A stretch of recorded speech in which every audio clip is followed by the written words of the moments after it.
On this show, we cover some sensitive topics. Though the obituaries may be outlandish, the people are real. Names have been changed or omitted in order to respect both the deceased and the survived by. While death is no laughing matter, some petty last words can provide some pretty entertaining comic relief.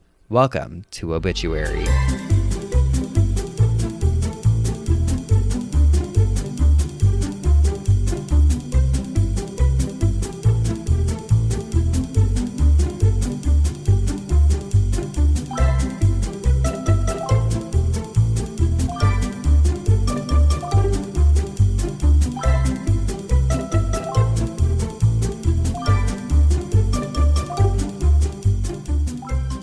Welcome back to Obituary. I'm Spencer Henry. And I'm Madison Reyes. And brr, it's cold in here. Geoffs? Well, I am Big Red. Yeah. Hey, Big Red. Big I know we're Red. both actually wearing red today because this episode, I think, comes out around Valentine's Day. It comes out like 2 days before. And I really do just love Valentine's Day. I think it's cute. It's a sweet holiday.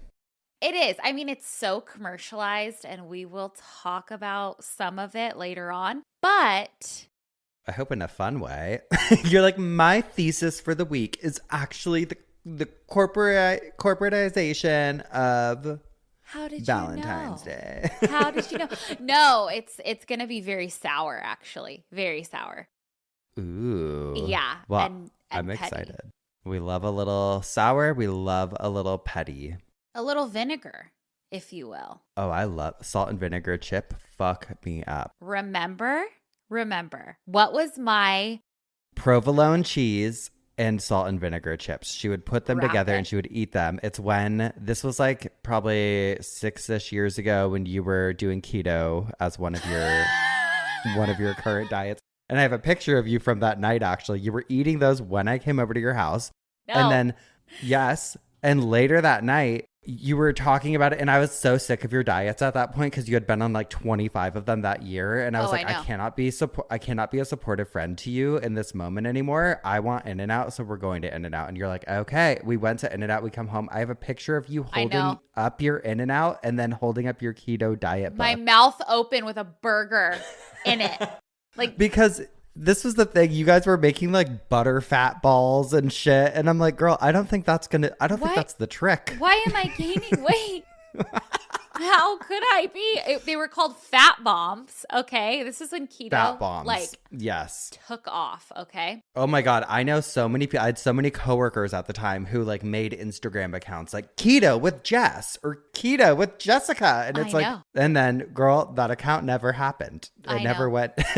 There was one post. And I'm like, why am I following this keto account from 2015? Honestly, I gave it the old college try, but what I've learned is you can't diet, like, unless there's like a medical reason, but it gets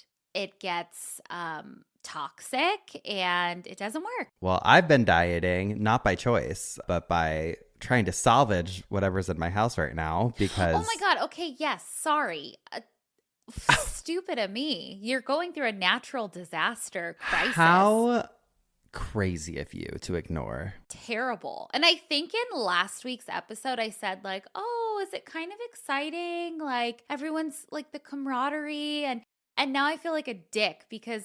No, it was terrible. I don't think anybody knew. I was telling you this morning, actually. One of the gyms that I go to is like, they're all like, no, there's not even going to be snow. And then the other gym that I go to was like, prepare, go get some groceries. And so I did. I went and got groceries. I didn't go crazy, but it was like pandemic level stress at the supermarket. Like everyone was in there going fucking nuts. And you're the new kid in town, so you're not trying to like be too much. Oh, I'm not going to take all the things from the shelf. I'm just grabbing extras of what we typically already would have. Right. But basically, if you didn't know, we had a massive storm come our way, an ice storm. And it started out really magical because Saturday was a snow day and it was beautiful, fluffy snow. Mm-hmm. It was so magical to see our house and backyard. I was like sending pictures and videos to everyone. The champ and I took the dogs on a walk, and then we went on a walk ourselves just to go see the snow and walk in it. So beautiful. Truly like a winter wonderland. We were talking like the only thing that would have made it better at this point would be if your Christmas tree was still up and Christmas is around the corner. Like it was so that. And then that night it turned into an ice storm, which was half expected, half not. I mean, it was nobody, I think, expected it to get as bad as it got. Everything froze, all of our trees were snapping in half. They call it exploding trees. And so it was just like Sunday was like everything was frozen, and it was kind of like, okay. I'm a little nervous about this. And then Sunday morning, probably around 6 a.m., we fully lost power. Oh. We're used to power outages because when we lived in Orange County, we got them all the time because of the Santa Ana winds. So it would knock out our power. So we had a generator, which luckily gave us a leg up over a lot of people here that don't have generators. And so... But it wasn't freezing temperatures in Orange County. Yeah, that's different. When your power goes out and there's no heat and it's fucking freezing like that, it's pretty crazy. We were without power all day Sunday, and then we're like, okay, it's getting pretty chilly. And so we went ahead and brought one of the mattresses down from a guest room upstairs and put it down by our fireplace, because we still had a gas stove and a gas fireplace, which came in clutch, but the fireplace doesn't do shit because our ceilings are really tall and just there's no heat staying in. So we go to bed fully layered with the dogs down by the fireplace and spend the night.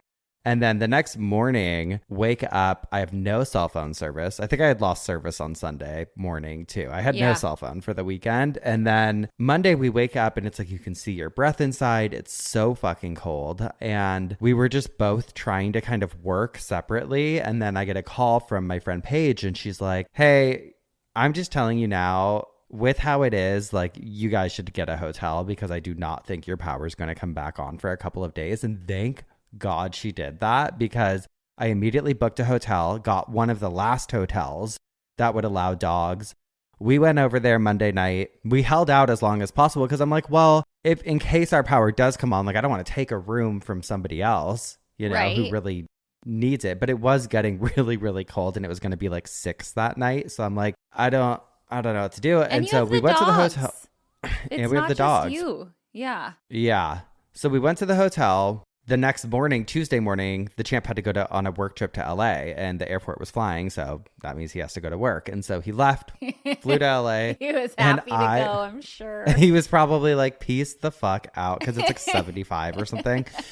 And so I was just with the dogs in the hotel, and I was there for a couple more days. And then finally yesterday, I was like, I need to go check on our house, because I had been dripping the faucets and stuff, but I just wanted to make sure everything was okay, that no more trees had fallen, anything like that. So I drive home, and I bring the girls with me because I didn't want to leave them at the hotel. I get to the house and the power's on, and I'm like, hallelujah. Oh, amazing. God. I go turn on the heat, and I start to kind of get organized. I get them all settled in, and then I'm like, I'm going to go back to the hotel, and I'm going to get the rest of our stuff. And our power had just come on like 30 minutes before. So I'd been out from like very, very early Sunday morning to Wednesday afternoon. Right. And so I leave, I go get all our stuff, and it's like icy roads. It's a little threatening to drive in, but I've also driven in snow before, so I wasn't inept. I go, get to the hotel, get all our stuff, load it into the car. I'm like, peace the fuck out. I tell them, you know, I'm leaving early, leave, come home. I get back to the house and the power's out. And I was like, oh my God. I'm like, you know what? Maybe I'll just die. Maybe I'll just die. Why not? Like, maybe this is it. And so I waited it out, and then I'm like texting the champ. I'm like, God damn it, the power's out again. What the fuck? And then luckily shortly after, it comes back on, and it has remained on since. And for that, I am so grateful. I can't believe we're sitting here recording. I did not think that would happen. I didn't think so either. It was such a crazy week. I mean, it was stressful, but I'm also in the best position possible. I was able to obviously get a hotel room and have a surplus of groceries and be safe. I have an all-wheel drive, so I feel very, very lucky in that sense. But even then, it still fucking sucks. But it is really stressful. Like, I'm like, okay, what's going on? It's But also like, we were talking about this. Like when things happen in California, you're a California native, you have family close by, you've got like, you're used to it and you're kind of like, okay, what do I do? And then, or what can I do? It's all, a natural disaster is fucking scary regardless, but being in a relatively new place. I mean, I know you feel at home now in Tennessee, but like, family's not right down the street and I'm glad that you have great friends there now. Luckily, I feel like everyone really came together here. Everyone was like offering things on Nextdoor, like, hey, I'm running to the store. Does anyone need anything? Here's my number. Like, people were doing that constantly. And I feel like it was also just like, honestly, so, well, one, I also have to say I'm just so grateful for all the linemen because I know they came out from other states and stuff too to help everyone get their power. But it was just crazy. I was like watching Nextdoor and like every single neighborhood was getting their power back. And I'm like, no. I have some friends here who never lost power, which is incredible. Yeah. But I was watching Nextdoor and it's like, there's just some characters on there because there was this one man, Steve, and he's fucking commenting on all the posts. He's like, well, you know that this is manufactured weather. Okay. Oh, Steve, come on. This is manufactured weather and they are doing this. And I'm like, they are seeding. They are seeding the clouds. That's what I kept reading around Christmas in California. People would be like, oh no, here's a picture. Steve, look, this is a picture of the sky before. It's clearly going to snow. And he's like, no. And I just loved that. And then I also, there's so many people on there that are so mad, so mad about the power companies. But I'm like, it's not, I don't know whose fault it is actually, but I think it's just the infrastructure here is not built to sustain such a storm. But I think this was also, everyone saying, a very unprecedented storm. It's very abnormal to have a freeze like this. So I just happened to be here for it. Wow. Your first year there. My first year here. And you just got frozen. Frozen, girl. Damn. But honestly, it's like in the high 30s right now. It feels nice. And I got heat, so can't complain. Can't complain. It's so crazy to hear you talk about weather now. Like, I don't know. You're like, oh, it's like 50 here. It feels good. Like I'm in a t-shirt. I'm like, girl, what the fuck? I could never. Acclimated fast, but I think it also helps that I always run hot. So I'm like, that's true. Whatever. Wasn't saying that when it was fucking 10 degrees and everything was frozen and we didn't have house. Heat. Yeah, in the house it feels different. It hits a little different. But yeah, it's been a hell of a week and I'm just happy to be here, cozy, recording this Valentine's Day love episode. I should have prepared something a little more love-based for my coffin spinner this week, but let me tell you this. My coffin spinner, I'm going to make this claim right here at the beginning of the episode, I think is one of my favorite coffin spinners I've ever done. And if we ever do a second book, I would dedicate an entire section to it. Okay. Oh my God. All right. Yep. We'll see if we have to cut that out when you're done. You're like, this is the worst coffin spinner. Terrible. What are you thinking? Okay, well, Valentine's Day, I have us covered with my coffin spinner. I also have a gift idea for everybody. Oh. Okay, so there is this artist in Austria who makes these insane desserts. And you remember I talked about morgue chocolates? Yes. Kind of similar. Okay. She sculpts these desserts into real human organs, like brains, hearts, livers, like fully glistening, wet looking. They're so freaky. Cool. And they're anatomically correct and they're made out of marzipan. So technically they're like sweet little almond candies, but visually they are like you're in a pathology lab. Like it's I want to see. I know. I'm going to show you. But she uses real animal organs as models to shape and paint them. So the details are really realistic also. Are they like veiny? They're veiny. There's folds. There's shine. There's everything. Ooh. I guess she wanted to rebel against fancy, perfect desserts and make something that makes you uncomfortable but also hungry at the same time. This is from 2016. This is from Atlas Obscura, did like a whole article on her, but I Googled her name and she's still an artist. I don't know if she's still doing this, but they're so creepy and gross. Oh my God. Isn't that freaky? Yeah, I'd eat it though. I know, so would I. Ooh, actually, these are... Look at it hanging off the... Isn't that crazy? Look at the lady. Thick Anna with her sweet buffet. Big titties. Oh my God, the little chicken head one. I know. Oh, I love that. Beautiful. Beautiful. So there you go for Valentine's Day, you know? Oh my gosh. Why not have a Geoffs. marzipan brain? Get the Geoffs, something she'll love this holiday season. Creepy. Beautiful. Really creepy. I know it's like gross because it's like, okay, we're going to eat these, but so visually, like, what an artist. Yeah, very intricate. Oh, the artist is Helga Petrau Hensel. She's an Austrian artist. Okay. Well, I wonder if she's ever done an asshole. Well, I'm sure she'd love to. Speaking of, I have two Am I the Assholes for us today, and one of them says, Am I the asshole for not enjoying the birthday gifts my friend got me that mocked my dead mother? Oh my God. Okay. It says, Hi Reddit, I'm posting this on a throwaway. It brings up a good point. I'm excited to discuss it. It says, I, 20 female, lost my mother 8 months ago suddenly. I have experienced a wave of emotion as I had a weird relationship with my mother and a lot of unsaid things. I did not get to say goodbye to her, which pains me every single day. I have a large group of friends, some from high school, some from uni, who all have supported me tremendously. One specific friend, Kayla, I met at uni. I would not consider her my best friend, but she has always been such an amazing support to me throughout this whole situation with my mom. She always told me I could come to her for anything and would even pull me aside during social events to make sure I was doing okay. Yesterday, my birthday, Kayla and a group of my other friends came over unannounced with party decorations, snacks, and even cake. After the emotional morning I had due to the dread I had for my birthday coming, this made me cry.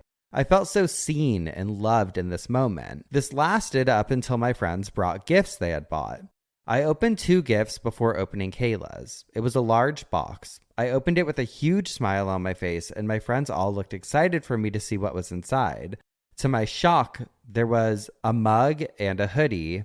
Both had a large, bold font saying, "Motherless Behavior." Oh my God. I was in so much shock, I excused myself, and I ended up calling it a night, and they all left. Kayla muttered, "It was supposed to be funny," as she passed by me to leave. This morning, I woke up with texts from some of my friends at the party reassuring me that Kayla had no ill intent, and then I saw Kayla messaged me. The message was lengthy, including many messages saying things like, "It was of good intent. You embarrassed me. I was trying to lighten the situation." Oh, don't turn it. Okay. Yeah, one message in particular that Kayla sent had gotten to me. The message said, "After 8 months, you should be able to accept your mom's death and joke about it. You're self-sabotaging yourself from holding on, and it's ruining your friendships." I felt so sick. This question is making me wonder if I truly am the asshole and if I should be over my mother's death. Nobody should tell you how long it takes to grieve. Also, that's not even funny. Motherless behavior. It's all context, and it sounds like this person is clearly not somebody that would want or like that gift. It's a timing thing and it's a personality thing, because some people are able to, like, I crack jokes all the time. It's also been years. That first year probably wasn't. That first birthday, probably not. And I probably would have been like, what the fuck if that was given to me immediately after. But I think the friend is clearly just embarrassed about what she did and that it didn't land, because it's always embarrassing when something like that doesn't land, and then you have to take that moment to be like, fuck, I shouldn't have said that or shouldn't have done that. But they need to apologize instead of telling you how to grieve. That's the thing. I don't like... People make mistakes. People think... I feel like you and I have the same humor and we've never gone too far with each other. I just feel like not everybody has the same, sense of humor. And I do not like when people can't just say, I hate the like, I'm sorry if I made you feel that way. I hate that. Just say, yeah, I'm sorry. This hurt you. That was not my intent. I deeply apologize. I hope we can move on. That's all you can do. Instead of turning it and making it into this. Making yourself the victim. Well, I hate that shit. I hate it. Weird. Immature. I don't think the asshole. No. You didn't come out swinging either. You excused yourself, ended it. I probably would have come out swinging or said something I would have regretted. Yeah. Not the asshole. Huh? I don't have enough self-control. If I heard them saying, it was supposed to be funny, I'd be like, well, it's not fucking funny. Take it. Oh, I'd be coming for their looks. I'd be hitting them below the belt. Oh. I'd be saying above shit. the belt, too. Above the belt. You go low, I go lower. Oh, it's 2026, baby. We're dragging you to hell. Mm-hmm. Yeah, through the fucking floor. Okay, This other one wants to know, am I the asshole for ruining a funeral?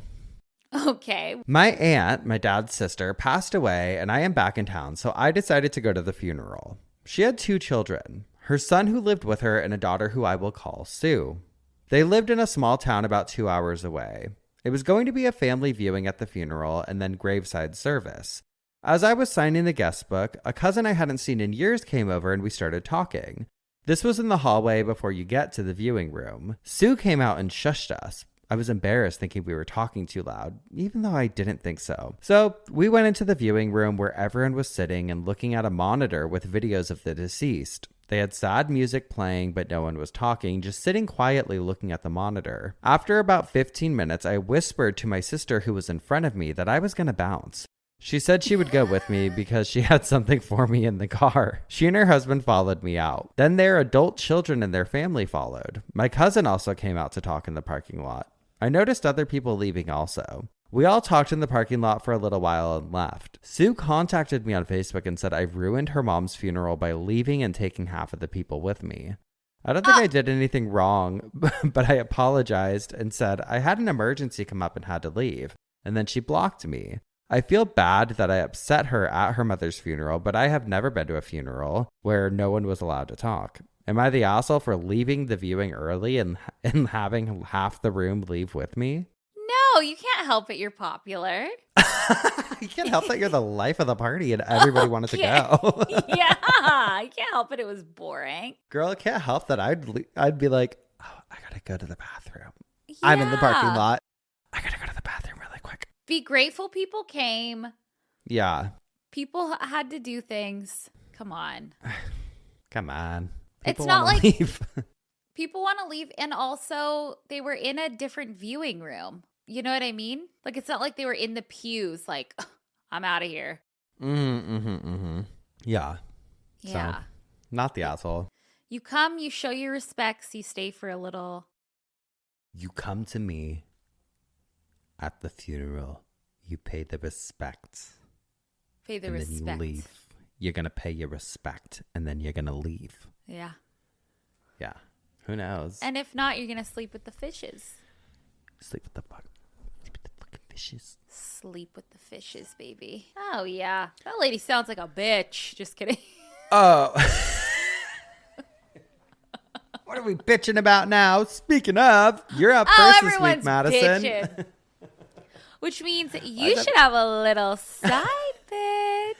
Everyone's such a stupid little bitch. And speaking of, I've got Hey, you treat me like a side bitch.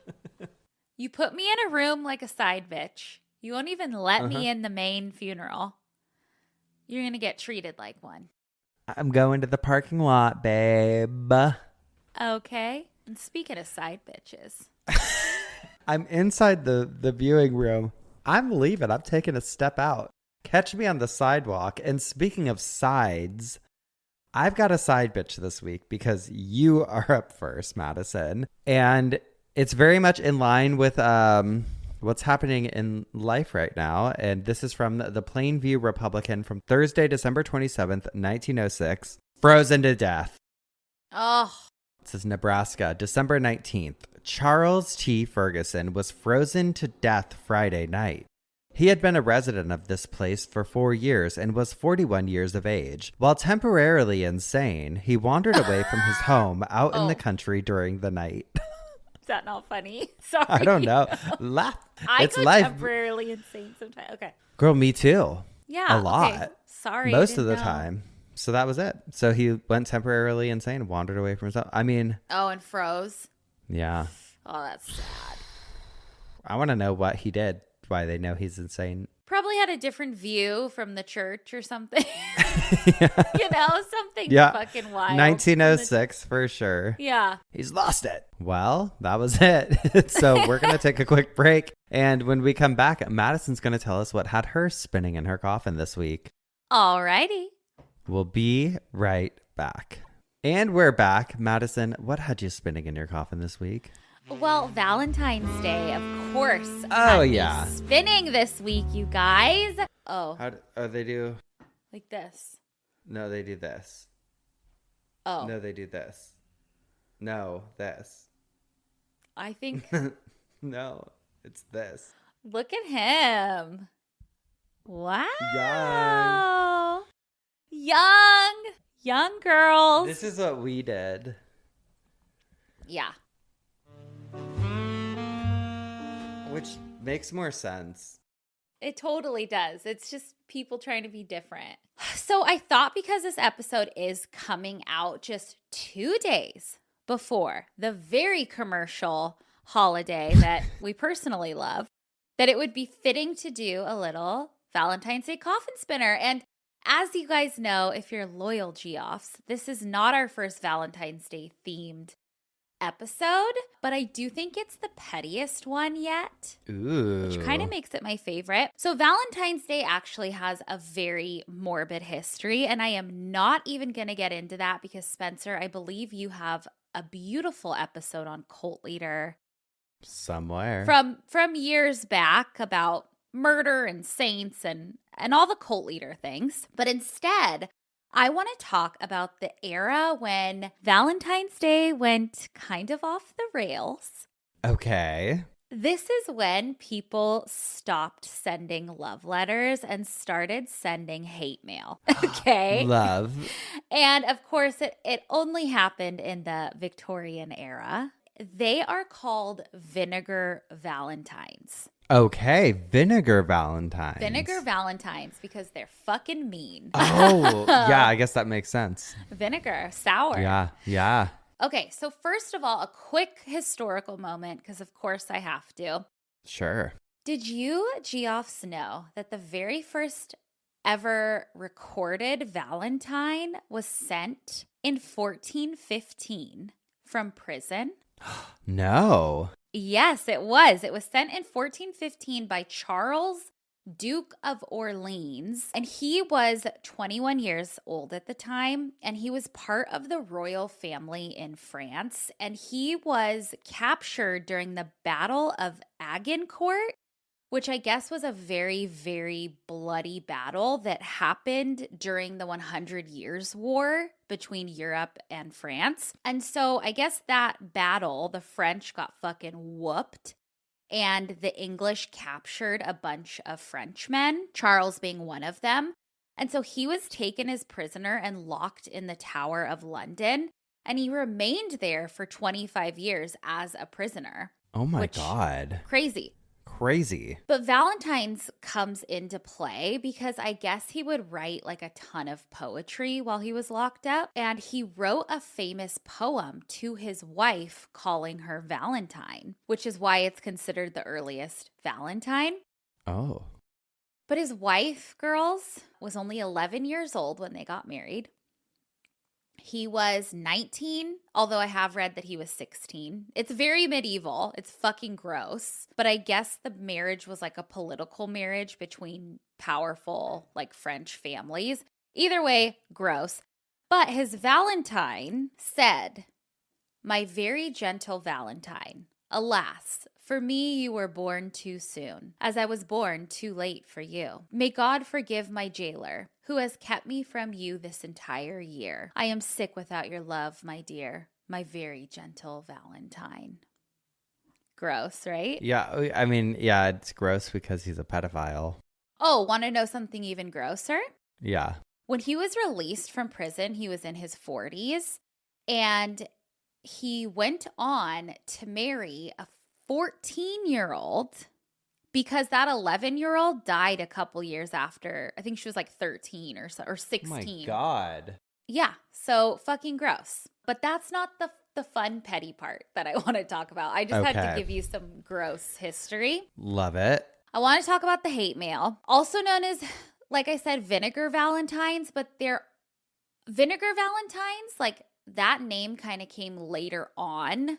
At the time, they were referred to as mock valentines or comic valentines. And they're wild. So let's fast forward to the 1800s, to the Victorians. And by the 1800s, Valentine's Day had kind of turned into a commercial holiday in Europe and in America. People were buying printed Valentine's cards, like lace-covered cards, candies, flowers. It was a whole industry at this point. And actually, a woman named Esther A. Howland is known as the mother of Valentines, because she sold and mass-produced Valentines that we hand out and like give out. And then once Valentine's cards took off, candy companies jumped on it too. So like Cadbury introduced the heart-shaped candies, like the conversation candies. I love a Cadbury egg. I know. Oh my God, does that sound good?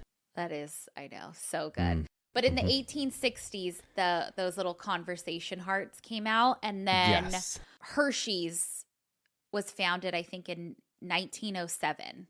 And they started doing, like, chocolate. So it slowly became what we know of today. I say all of that to say that once Valentines were cheap and mass-produced and easy to mail, and I went down a whole U.S. Postal Service rabbit hole that I'll spare you guys from. But basically, there's something called a penny post, and people could mail things for a penny. And so it made mailing things cheap. The Victorians decided to take this day of love and sweet things and turn it into chaos. So the vinegar valentines were sold right next to sweet valentines in shops. But instead of lace and hearts and sweet sayings, they had gross cartoons, they had exaggerated faces, they had insults, sometimes images of death or coffins. Like they're fucking cool looking, but they were designed to be sent anonymously to people that you do not fucking like. It's like the anti-Valentine. Okay. Oh no, it's like the earliest cyberbullying. It's Victorian cyberbullying. Yes. I'm going to go through a bunch of examples, but the targets of these were pretty specific. So it seems that the common recipients were usually unmarried women, women who were considered too old, people who other people thought were ugly, drunks, because alcoholism wasn't it was more of like a moral thing at that time. Like alcoholism wasn't considered a disease, Yeah. Sex workers were targeted, cheap men, bald men. Oh shit. Just honestly, nobody was safe. Anybody. Damn. A huge portion of people who received these were suffragettes. So women who wanted. I would not tell a soul. I'd be like, I didn't get any. Yeah, I didn't get one. Oh my God. Just wait, girl. Just wait. I know you and I would be calling each other laughing. We'd be sending them. Oh my God. Terrible. So suffragettes were a huge target because they were women who wanted the right to vote. So a lot of these vinegar valentines would mock women for wanting to vote, maybe not wanting to marry, or just for wanting to step out of like traditional value roles. Okay. So basically, you would be all excited to get a postage marked Valentine, and then you open it and they're like, hey, you're ugly and you're gonna die alone. Like, damn, it's fucked. Girl, Obviously, I would love that. I know but it was brutal. All right, so I'm gonna go through quite a few examples, Spence. I sent you over a document. Let me pull it up. I'm in. Ding. I will post these on Instagram, but if you are following along on YouTube, we'll put them all on YouTube.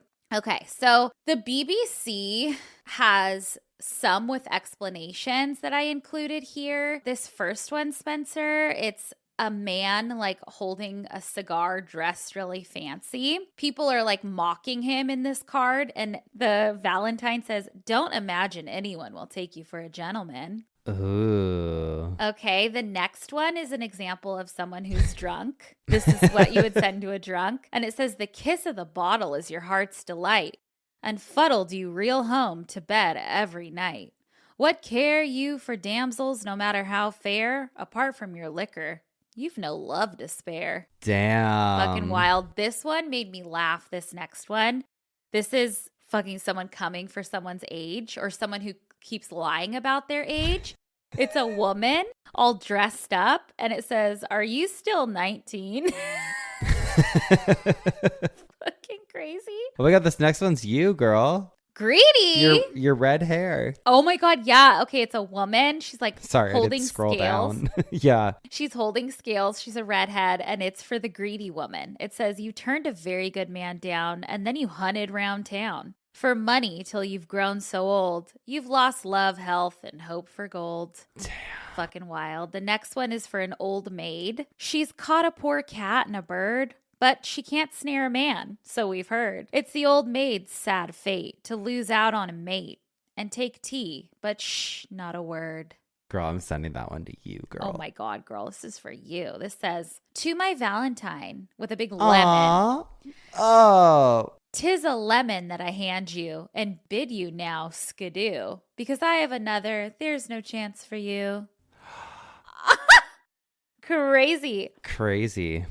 This next one is for someone who's very ugly, I guess. They're making fun of her smile. It says, "A simpering miss, the smile that on your face appears, stretching your mouth to meet your ears.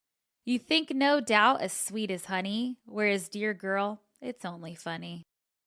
Damn, that is Big an mouth. 1800s read. Yeah, big mouth. Then there's... Oh, girl, this one is crazy. She looks like a corpse. She's the nerve destroyer. When a pig's getting slaughtered, that noise that it makes is sweeter by far than your trills and your shakes, girl. They said, "You're worse than a pig getting slaughtered." Okay, I love this next one. It's Miss Vanity. And there's a picture of like a really pretty girl. And there's like a tin of powder and then a tin of paint. And it says, "Miss Vanity, you think yourself a picture. You are a sketch in paint. You work for hours before the glass to look like what you ain't." Damn, that's fucked? a read. Yeah. Okay, this next one's for a bald man.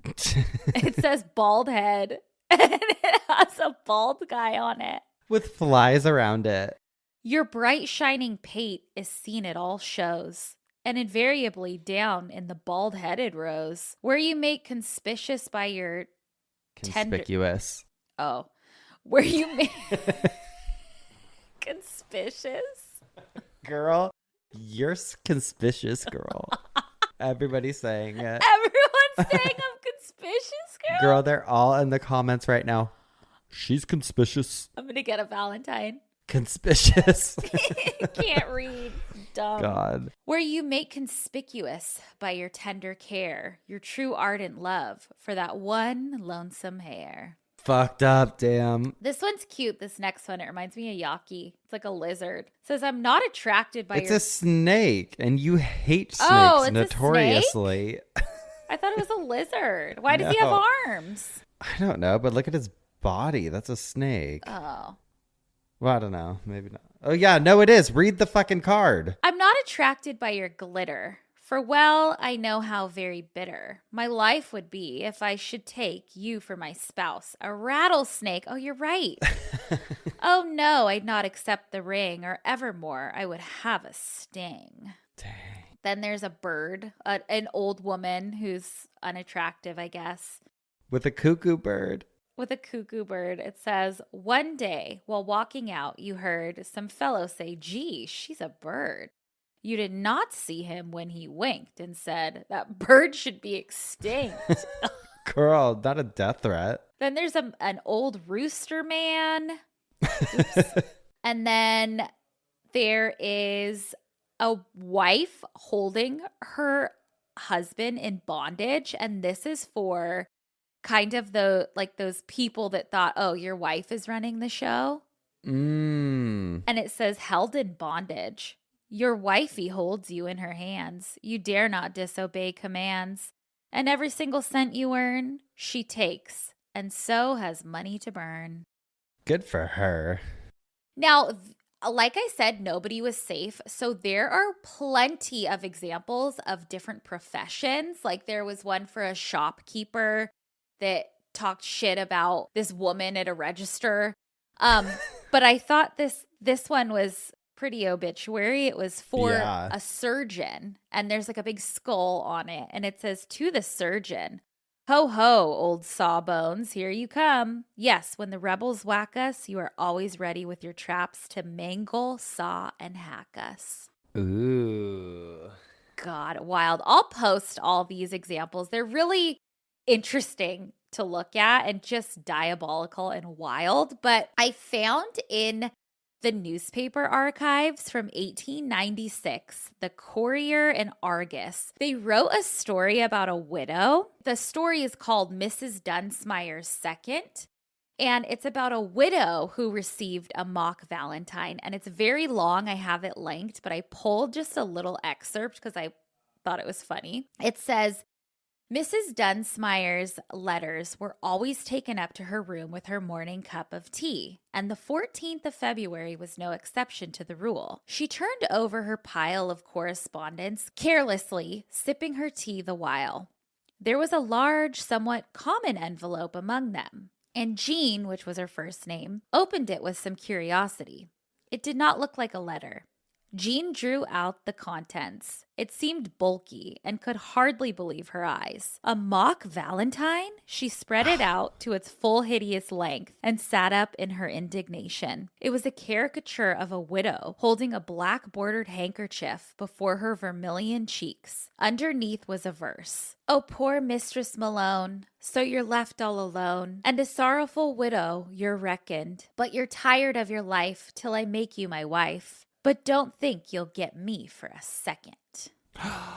So not only are they clowning on her for her husband dying, but They're also saying, like, and bitch, you're never not getting get me this. either. Yeah. Twice, Jean read the insulting letter. Then she lay back on her pillow crying with anger. Who could have done it to send her a mock Valentine? To hint that she wanted to put anyone in her husband's place? Oh, it was too much. Then little Jean came gleefully to show the pretty Valentine that she had got and to tell that Nurse had got one too, not an ugly one. Go away, child, said Jean impatiently. And then she cried till her head ached violently. Wow. Terrible. Terrible. Okay, but this really did happen. After a while, people started really freaking out and it started causing a lot of drama. Like newspapers started reporting on them. The cards were causing not only humiliation, but like serious emotional distress. I bet. Preachers in church would preach about them, how they were terrible. The post office hated them because they had to deliver them. You know, some of those postal workers were like, you're getting it. I know. People would send them to their bosses because it was just anonymous. Yeah. I do have another quote. Sorry, I know this is kind of reading heavy, but from brightonmuseums.org, they had a postcard and a Valentine historian on to they did an article and he talked all about these. He said, quote, condemned by the press on both sides of the Atlantic, comic Valentines were described in tones of moral outrage and variously labeled as filthy and nauseating. Such cards were blamed for a degree of moral depravity and antisocial behavior, including in the New York Times on February 15th, 1866, the unlikely assertion that they encouraged a fearful tendency to the development of swearing in males of all ages. Oh. Also, they talk about a fatal Valentine, and I found the newspaper clipping. This is wild. This is from the Record, 1847. It reported, a fatal Valentine, a young woman named Margaret Craig, a servant in Broadway, yesterday afternoon received a Valentine, which affected her so fatally that she procured a large dose of laudanum and retired to her bedroom, where she took unusual pains in arranging and curling her hair as it was for a ball, and having finished this part of her toilet, she washed her entire person as is done to dead bodies, preparatory to the grave clothes being put on them. She then went into bed and swallowed the contents of a large pill of laundrum, which caused her death this morning. So people were dying by suicide because of these. Wow. Because of these. Yeah. Terrible. So vinegar Valentines slowly started to disappear, but not because Victorians all of a sudden just became nicer. It was because the romantic stuff just started selling more, and the shopkeepers were encouraged to not sell the vinegar Valentines, obviously. Yeah. But I think about all the people who don't like Valentine's Day, or who, maybe some years they like it, some years it's hard. And I just want to say that you could be getting a Valentine in the mail that was mailed to you for a penny that says you're old, ugly, greedy, bald, whatever, Fully. and destined to die alone. Fully. So it could be worse. True. And that's could be worse. That. Love it. Well, happy Valentine's Day. Happy Valentine's Day, Geoffs. I know just what to get you. I know. Oh, trust. We'd love them for each other. Don't think that I have not already searched online to get originals, and I found them. Well, I'll be checking my mailbox. But for now, we're going to take a quick break, and when we come back, I'll tell you what had me spinning in my coffin this week. Alrighty. We'll be right back. And we're back, Spencer. What had you spinning in your coffin this week? Well, I am really excited. Like I said, I was hyping it up a little bit. But while I was inside avoiding the cold this past week, I learned about something called the Ghost Club. And it's incredible. Girly Geoffs, you're going to fucking love this. The Ghost Club is an actual club that was founded back in 1862 during the height of the Victorian era, of course, by a group of scholars and other noblemen, researchers in London at Trinity College, which, by the way, was a college founded by none other than King Henry VIII.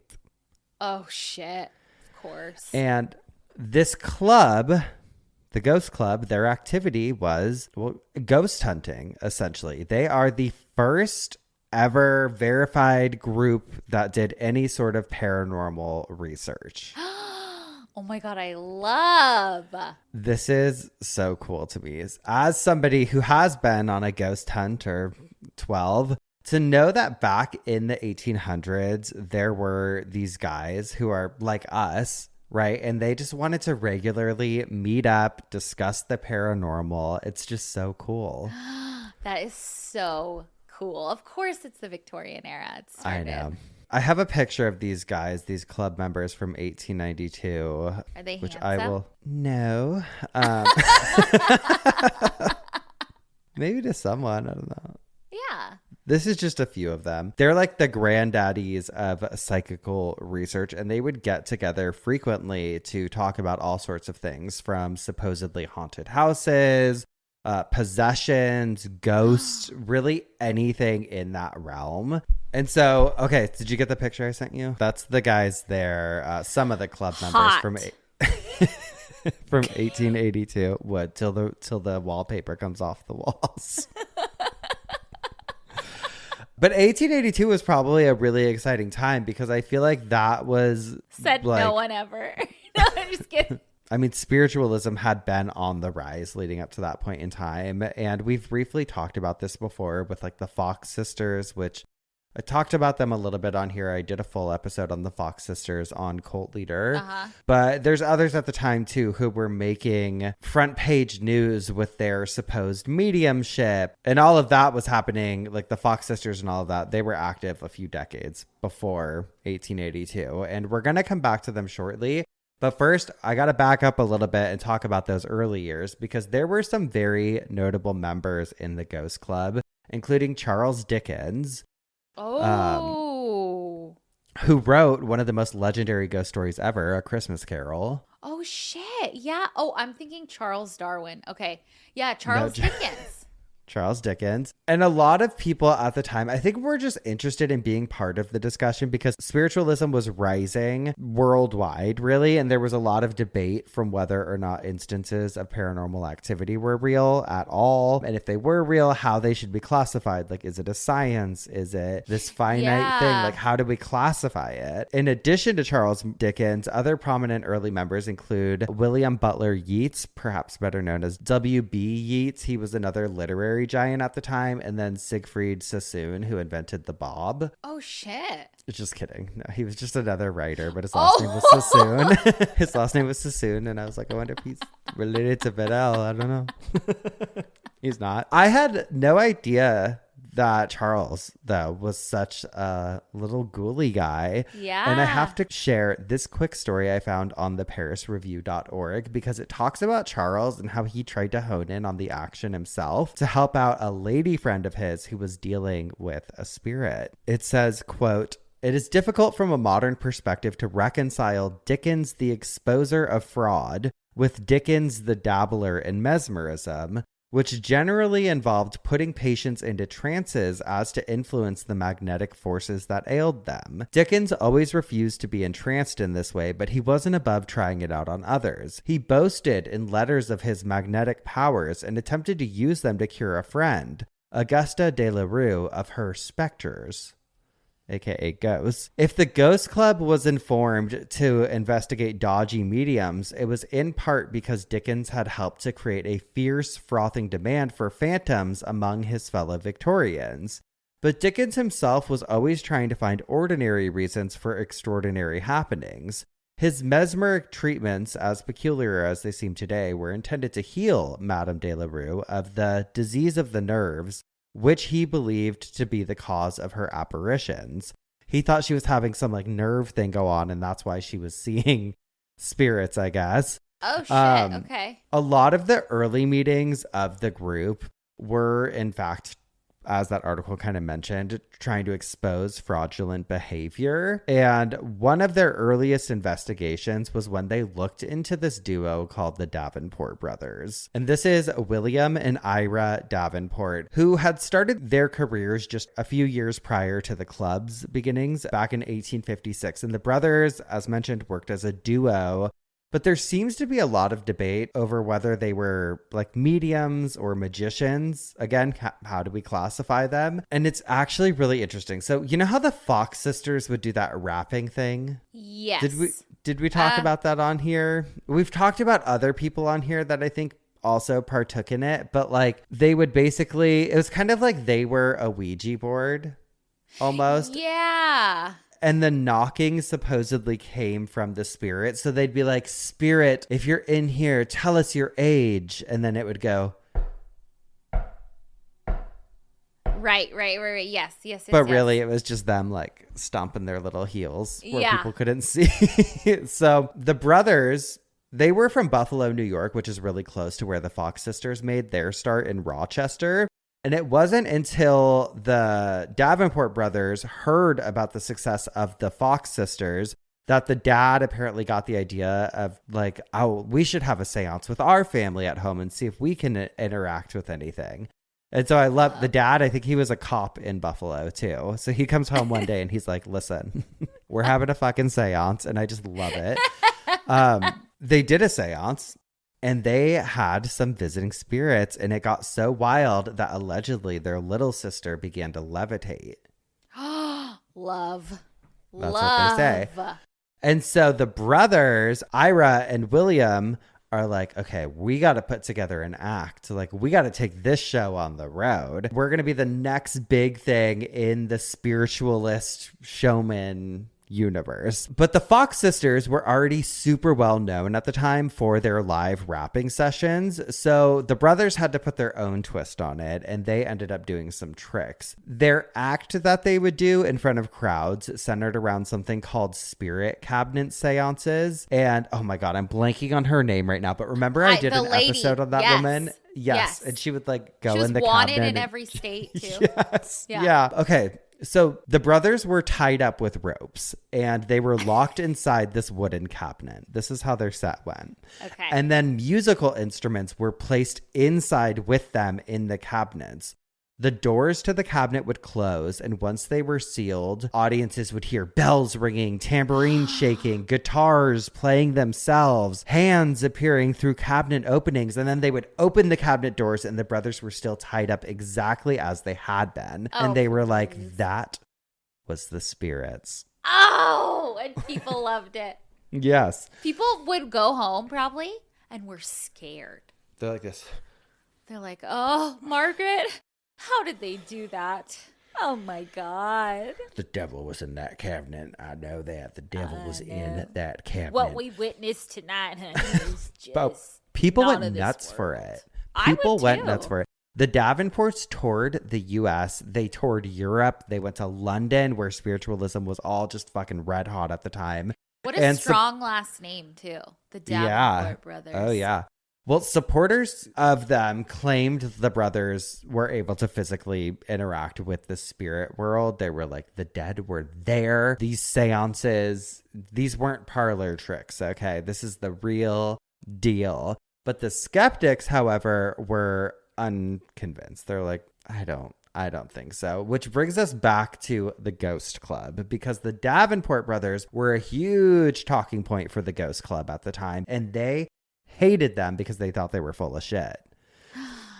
I believe actually went and saw them do their performance, and they concluded like they're just probably really good at doing like escape artistry. They were like, no, those knots were also tied. They're like comparing notes afterwards. Like, no, and the knots were tied in a way that they could slip their hands out. And everyone's just, being easily influenced by this. So the people from the Ghost Club that were investigating this were like, okay, do it in this lighting. Do it with, tie the ropes differently this time. Try a different cabinet.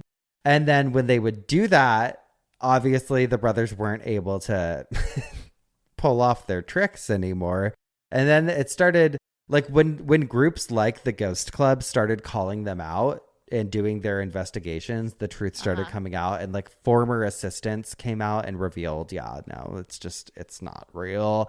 Oh, and my God. Like they would still try and tour and do their live shows and stuff, but then skeptics would come into the audience and they'd be like, it's a farce. It's not true. It's not real. And there was like a lot of different confrontation that went down at their live shows. And then eventually, as time went on, there was more and more skepticism, but there was also just this waning interest in what they were doing. So it just kind of led to the downfall of their career. And by the late 1800s, the Davenport brothers' reputation had completely collapsed, and it just it just fizzled out. It is sad. The Ghost Club also fizzled out at a certain point, and I wasn't exactly sure what the reason for the Ghost Club starting to dissipate was. I was like, maybe it was a lack of interest. Maybe spiritualism wasn't the hot topic anymore. Perhaps it was because of the death of some of the founding members like Charles Dickens. But I know that by the 1870s, it was pretty much kaput. People were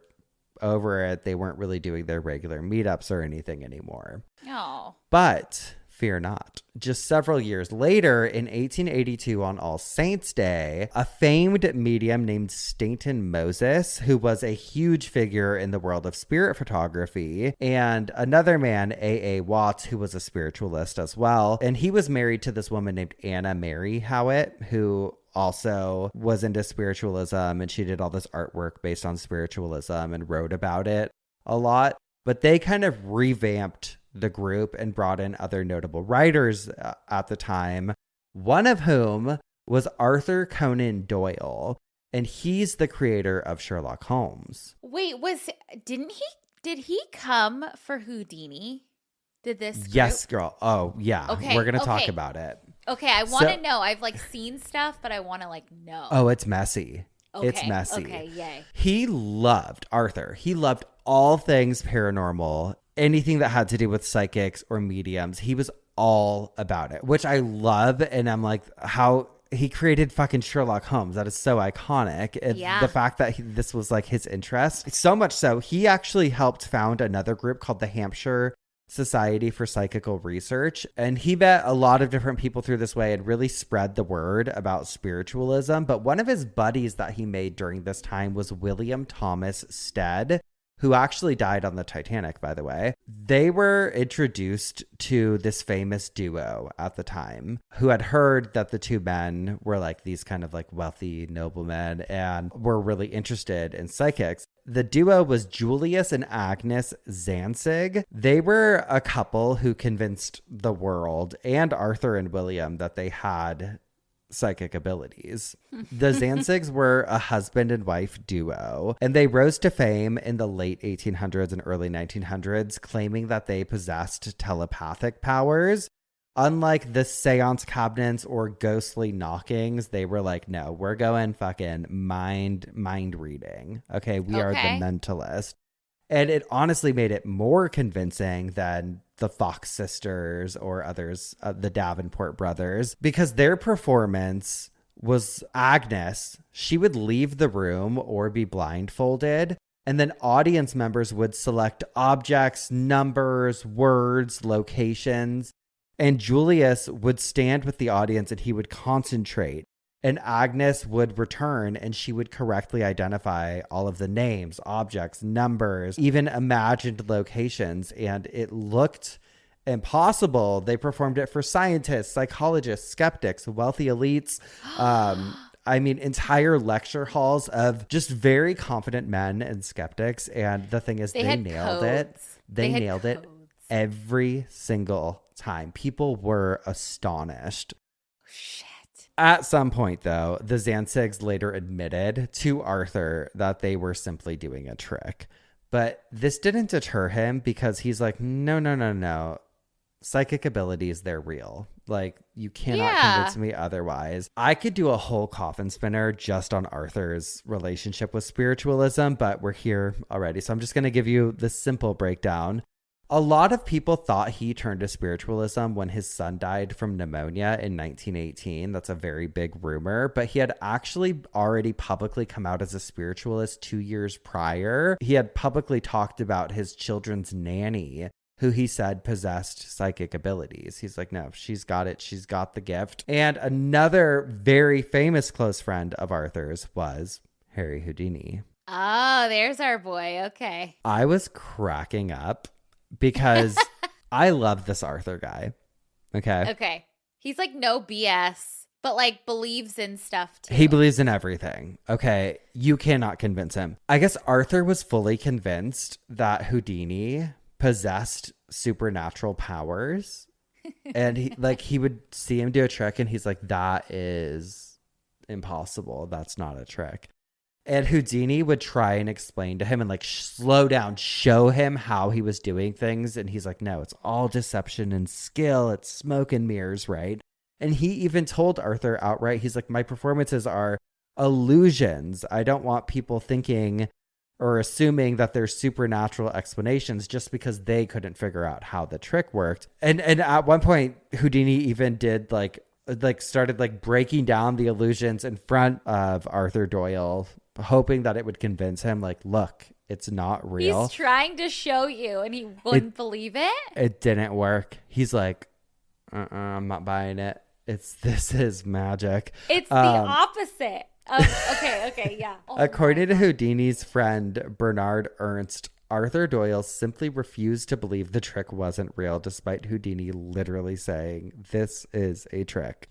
So Arthur went on to write that Houdini must have powers he himself didn't fully understand, and wrote about it in his book, The Edge of the Unknown. But then the drama starts to come in. After the death of his beloved mother, Harry Houdini became a very outspoken critic of spiritualism in the 1920s. He's like, it's not real.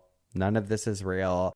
He was like, mediums are just using tricks. They stole them from people like me, other magicians. He's like, it's just not real. And that was like, I think that was in 1922. And it caused World War III in the ghost club community. No. Because so much shit was going down. That same year, psychical researcher Harry Price, who I've talked about a bunch on here. Yeah. He was also a member of this ghost club, I learned. And Harry was like a big paranormal investigator, but he was also mostly there to point out fraudulent behavior from people. Okay. And he accused spirit photographer William Hope, who you talked about, of faking all of those ghost images.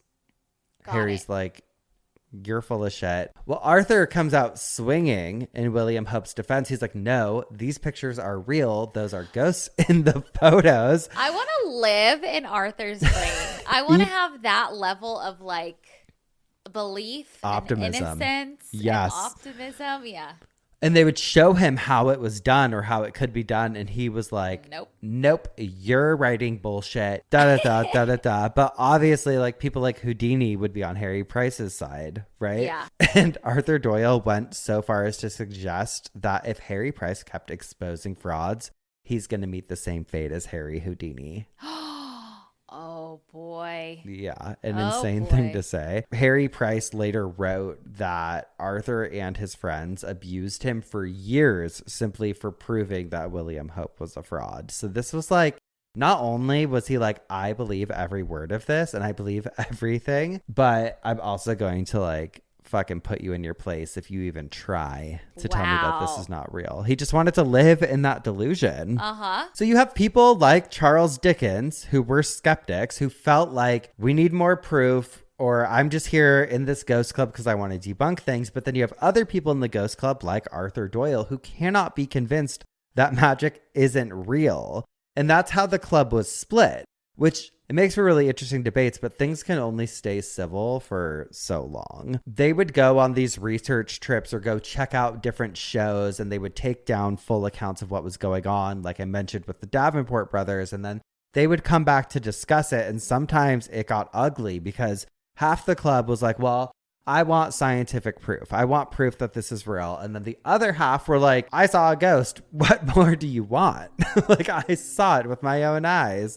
And it created a lot of tension and a lot of drama, and it led to some members throughout the years splintering off into their own little sects, kind of like how a lot of different religions back in the day broke off into these little sects, or cults also did the same thing. But as far as the OG group, it's definitely seen its transitions throughout the years, but my favorite era was actually when Harry Price was kind of running things, because he would host these big dinner parties. I mean, they were pretty intimate, but they were very elaborate. And he would invite fellow members of the Ghost Club. And then he would also invite a bunch of different mediums and psychics. And I'm like, that is a dinner party that it gives me chills. I'm like, I want to be there. I want to have a dinner party of dueling psychics. Let's fucking do it. We should. I'll hire a psychic. You hire a psychic. We meet for a dinner party. And we say, all right, girls. Have at 'em. Yeah. Yep. Yeah. Or we could be the dueling psychics. And hire ourselves out for parties. Or like we could be a duo, like Zanzigs. We'll bring a cabinet with Girl, chemicals. I'm in there. We're playing the harmonica. Instruments. Yeah. Yes. Perfect. Okay. Oh my God, I love it. Anyway, so he would have those big parties. And then after he died in the 1940s, it kind of faded away again, but then it was brought back to life in 1962. But since then, there's not a ton of updates. But what I can tell you is that the group still meets monthly to this day at a pub in London. What? So, Geoffs, if you ever see a group of men at a pub, ask them if they're the Ghost Club. And if they say yes, ask them if we can come join them one day. Oh my God. Wait, you won't be in London? I will be in London in a couple months. Okay. We got to figure out where their meetup is. Yes. Yeah. Oh my God. If I could even just go to the pub. Or, I don't know if they switch it up or if it's the same place, but I picture this like dark. In my head, everyone's still dressed like Edgar Allan Poe. I'm picturing like a dark wooden bar, and there's like these men sitting there, like an eccentric old man with cool big glasses. And he's like, let's talk about spiritual life. Take me there. God. Oh heaven. my God. Okay, we're going to find out. I'm sure a Geoff knows. But that is the Ghost Club. And I just love that there was this group of men who just got together and was like, it's called the Ghost Club and we talk about ghosts. I love it. And it's not some, I don't know, not to knock a ghost hunting TV show, but it's like just these men who. Yeah. Especially when it wasn't cool or, Yeah. It's just really. Were people freaking out over original. Nothing? Yeah. Let's start our own Ghost Club is what we should do. Okay. A Ghost Club, the United States sector? Yeah. Let's start a Ghost Club podcast. We'll meet monthly. Okay. Talk about ghosts. And we could go see some. We can go see Teresa Caputo. She's on tour. Talk about that. Is she on tour right now? Yep. Are you going? I think so. I think she's coming to Kentucky. She's coming to Tennessee too, but I think the Kentucky venue I think is closer to our house than the Tennessee one. How funny. That's so funny. I know. Well, Tennessee's so long. She's just long. Oh my gosh. Well, thank you for that. I'm going to Google them. I want to see more pictures and read more about them. I want to I want to try and see if there's any like authentic portraits of them or something. I want to put them on this wall. Yes, I know. Oh my gosh. Cool. The Ghost Club. Well, one thing that we can't debate is that after somebody dies, they should get an obituary.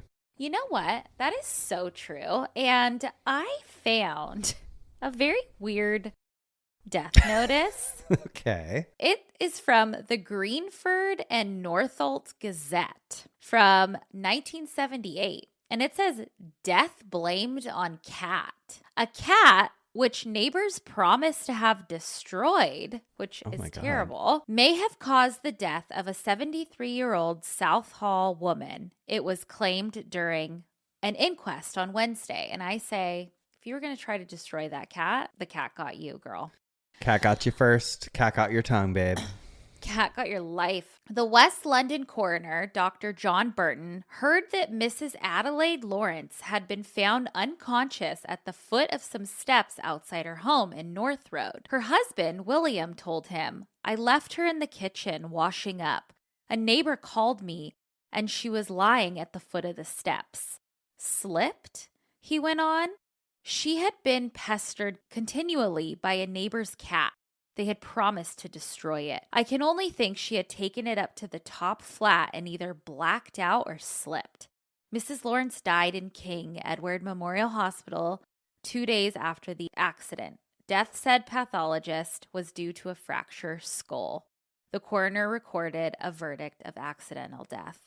I think the cat killed her. And I good did too, for and that cat. I hope it got away with it. I hope it did too. Seems like it was an accident. Mine is actually, okay, this one's sad. It just happened. This is from thecut.com. It says, quote, activist and founder of Beauty to the Streets, Shirley Raines, has died at age 58. Her nonprofit, I saw this. I saw she pass. In a statement on her Instagram, it said, it is with profound sorrow and heavy hearts that Beauty to the Streets announces the passing of our beloved CEO and founder, Shirley Raines, affectionately known to many as Miss Shirley. Raines dedicated her life to serving Skid Row's homeless community in Los Angeles. In viral videos posted to her TikTok and Instagram accounts, she'd show herself distributing food, hygiene products, and beauty resources in the area. She launched Beauty to the Streets in 2017, 2 years after she started visiting weekly with her church to hand out meals. When she launched the nonprofit, her mission became bigger than food. She wanted her community to feel good about themselves, offering everything from professional hair coloring and cuts to makeup services. Rain was often seen doling out beauty products in her signature look, full glam and brightly colored hair, usually with a design shaved into the cut. In a 2021 interview with The Cut, she recalled realizing that maybe, like her, the community wanted to express themselves through beauty. It's the way you feel inside, she said. People are already pointing at homeless people and making fun of them for living on the corner, their pain, their trauma. And here, they're going to walk around with bright blue and green hair and draw more attention to themselves.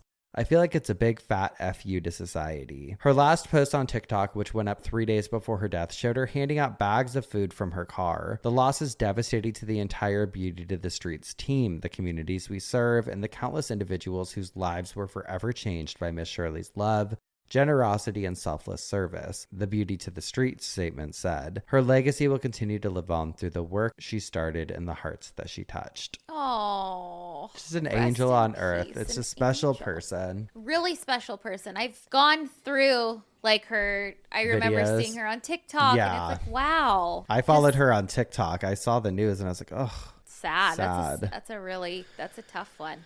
It is a tough one, but I think we need to lighten things up in here. We have spun in our coffins. We have bitched our obituaries. It means it's time for some dumb ass criminals.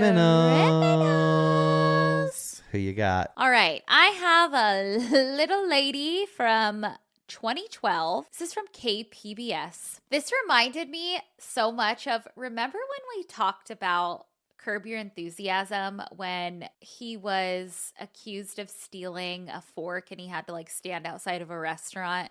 Yes. Okay, this reminds me a lot of that. Okay. This says, convicted idiot. While smoking a cigarette, texting on her cell phone, and declining to talk to the reporters there to watch, Cleveland's Sheena Harden this morning served day one of her 2-day court-ordered punishment for repeatedly driving up on a sidewalk to pass by a stopped school bus. Okay, so there's video of this. This woman, I'll include it. This woman would, to get around a stopped school bus, just get up on the curb, drive around. I get it. Well, she was caught, girl. You can't get caught, but I think anyone who's done the parent pickup line or has seen a line like that, you're like, I want to just go around.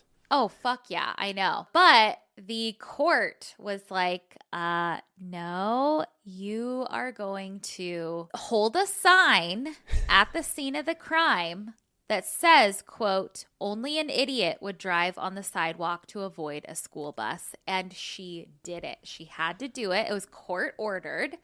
She stood there with a sign, smoking a cigarette, though. She was over it. Oh, my God. I get it.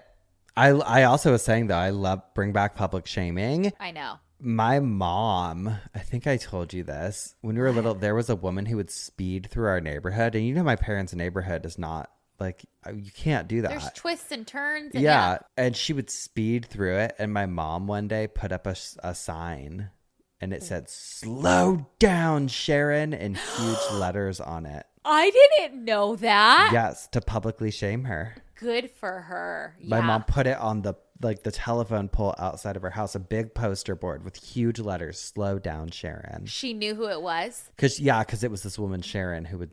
And did Sharon ever speed again? I think that nipped it in the bud. Fuck yeah. I do believe so. Oh yeah. My God. Well, wait a second. Hold on. So this says she was sentenced to stand with her sign for 2 mornings. Wednesday is to be the next. Had her license suspended for 30 days and had a $250 fine. But I was searching her name to see like an update, and she passed away the year later. She was only like 32. She passed at 33 of a heart problem. Sitting in line behind a school bus. Didn't make it. Oh, yeah. Rest in peace. I know. We get it. We're not always patient. Yeah, but she got. She had to stand there with an idiot with the sign. That's like a dunce cap. Yeah. Okay, mine, it feels kind of old school to me, honestly. This came January 2026 from 614now.com. It says, Ohio woman arrested for twerking on damaging police cruiser. Love. A twerker. You don't hear about twerking anymore. You don't, but I have to tell you. Uh-huh. You know how I wasn't feeling great the other day? Yeah. I was laid out in bed on Megan Thee Stallion TikTok. She like don't her you just knees, love her? Just the way she fucking is just the best. She love really her. is. Like the way she can move her body and still sound so clear. I can't even Gets you handle going. It does. Gets I'm you like, hard. dude. Does? It says police in Northeast Ohio have arrested one woman who ended up damaging a police cruiser after twerking on it, and they're searching for others involved. Oh, shit. A video which was captured this past summer shows 3 individuals climb onto the hood of a police car to dance. According to 19 News, Richmond Heights police used facial recognition technology to identify Krista Crutchfield, Julia Taylor, and Gianni Barn as the individuals who danced on top of the cruiser and damaged it. That was like what got me, because I'm like, oh my God, I need to talk about this, because facial recognition, girl, you're not safe out in these streets anymore. They will get you. They will get you. The report says Taylor was arrested and released after posting bail, but the police are still looking for the other 2. Warrants have been issued for the arrest of Crutchfield and Barnes, both for 2 counts of misdemeanor criminal damage and Riot Girls Run. It would be advantageous of this woman to turn themselves in and begin the court proceedings and get them taken care of. Girl, give it up. Let them go. You know how much money police get from tax dollars? You could fix the car. Let the girl twerk. Well, but, hold on. How much damage did she do? And can we see the video? It was probably good. It was probably fucking if they're good. Looking she's for damaging shit. Yeah. Yeah. Then it was, she threw it down. Swanging. Boots the house, mama. Uh-huh. What I was going to say, though, with the facial recognition stuff is like, that's how they're like getting people, I think, at like Target and stuff now, because they're just waiting, right, for them to come in enough times that it's grand theft. Yeah. Mm-hmm. Damn. I know. Can't do it anymore. You think you're safe, people.